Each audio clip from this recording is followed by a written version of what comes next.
Hi guys, Jason the Lazy Heretic here again with day 15 Advent Devotional, and thought we'd do this one while we walk. So if you get a little bit motion sick, really sorry about that, but that's just kind of how we decided to do this one today. Going to be a short one today, just really thinking about the world around us and the society that we live in here in New Zealand. It's a beautiful sunny day today, and New Zealand is often considered a very peaceful nation. I think it's ranked in the top 1 or 2 in terms of peace in the world. By the way, the world defines peace. We've kind of already looked at that.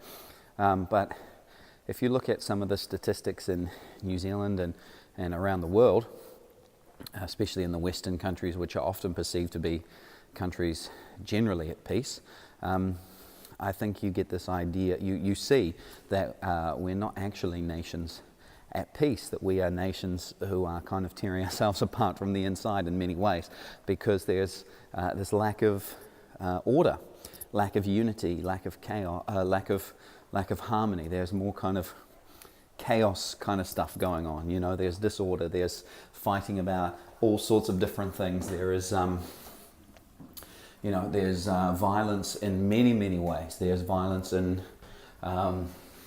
like in workplaces. There's violence in home invasions and robberies and murders and domestic abuse and things like that. There's also violence in terms of physical, not just physical violence, but spiritual, emotional violence, all those sort of things. And so I think when you look at the statistics, you can kind of see that we're not really peaceful. We haven't really got it all nailed down, this kind of idea of what it means to be peaceful.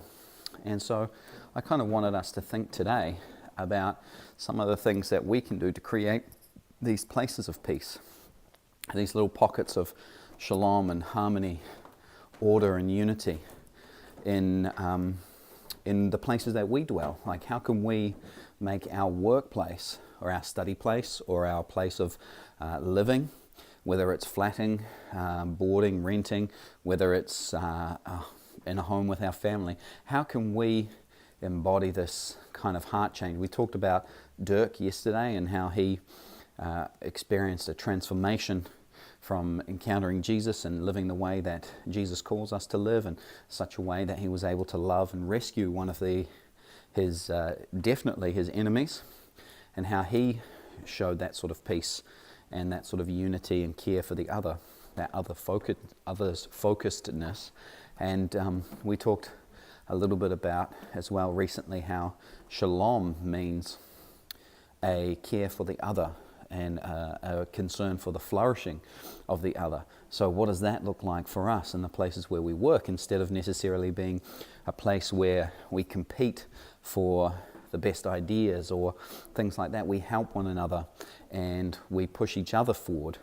How can we foster that as Christians, as people who are supposed to know what it means to be people of peace, to be marked out by this peace that Jesus brings? So that's my challenge for you guys today. That's my thought for today.